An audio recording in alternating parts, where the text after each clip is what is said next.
नमस्कार, मेरे चैनल पे आप सबका स्वागत है। जय माता दी। फ्रेंड, आज मैं तीसरा भाग लेकर आई हूँ माँ चामुंडा का। शुभ की सेना को अपनी ओर आता देखकर न देवी ने धनुष की टंकार से पृथ्वी और आकाश के बीच का भाग गुंजा दिया। ऐसे भयंकर शब्दों को सुनकर राक्षसी सेना ने देवी और सिंह को चारों ओर से घेर लिया।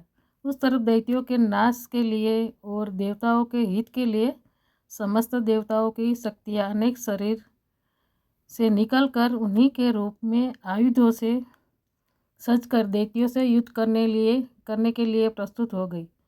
इन देव शक्तियों से घिरे हुए भगवान शंकर ने देवी से कहा, मेरी प्रसन्नता के लिए तुम शीघ्र ही इन असुरों को मारो।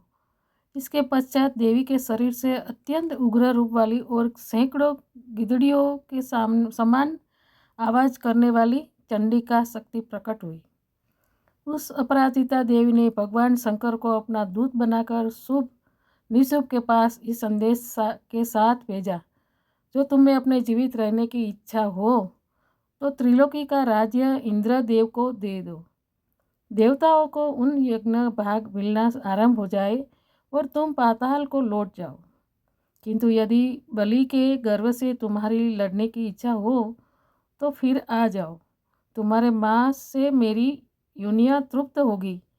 क्योंकि उस देवी ने भगवान शंकर को दूत का कार्य में नियुक्त किया, इसलिए वह संसार में देवदूती के नाम से विख्यात हुई। मगर दैत्य भला कहाँ मानने वाले थे। वे तो अपनी शक्ति के मद में चूर थे। उन्होंने देवी की बात अनसुनी कर दी और युद्ध को तत्पर हो उठे। देखते ही देखते पूर्ण युद्ध छिड़ गया। किंतु देवी के समक्ष असुर कब तक ठहर सकते थे। कुछ ही वक्त में देवी ने उनके अस्त्रों को काट डाला। सब बहुत से दैत्य काल के मुख में समा गए तो महादैत्य रक्तबीज युद्ध के लिए आगे बढ़ा। उसके शरीर से रक्त की बूंदे गिरने लगी। पृथ्वी पर जैसे ही गिरती तुरंत वैसे ही शरीर वाला तथा बलवान दैत्य पृथ्वी पर उत्पन्न हो जाता था। यह देखकर देवताओं को भय हुआ। देवताओं को भयभीत देखकर चंडिका ने काली से कहा, चामुंडे, तुम अपने मुख को फैलाओ और मेरे शस्त्राघात के उत्पन्न हुए रक्त बिंदुओं तथा रक्त बिंदुओं से उत्पन्न हुए महाअसुरों को तुम अपने इस मुख से भक्षण करती हुई तुम रणभूमि में विचरो। इस प्रकार इस दैत्य का रक्त क्षीण हो जाएगा और वह स्वयं नष्ट हो जाएगा। इस प्रकार अन्य दैत्य उत्पन्न नहीं होंगे। काली से इस प्रकार कहकर चंडिका देवी रक्त बीज पर अपने त्रिशूल से प्रहार किया और काली देवी ने अपने मुख में उसका रक्त ले लिया। काली के मुख में उस रक्त से जो असुर उत्पन्न हुए उनको उसने भक्षण कर लिया। चंडिका ने उस दैत्य को ब्रज बाण से, खड्ग इत्यादि से मार डाला। महादैत्य रक्तबीज के भरते ही देवता अत्यंत प्रसन्न हुए और माताएं उन असुरों का रक्त पीने के पश्चात उदार होकर नृत्य करने लगी।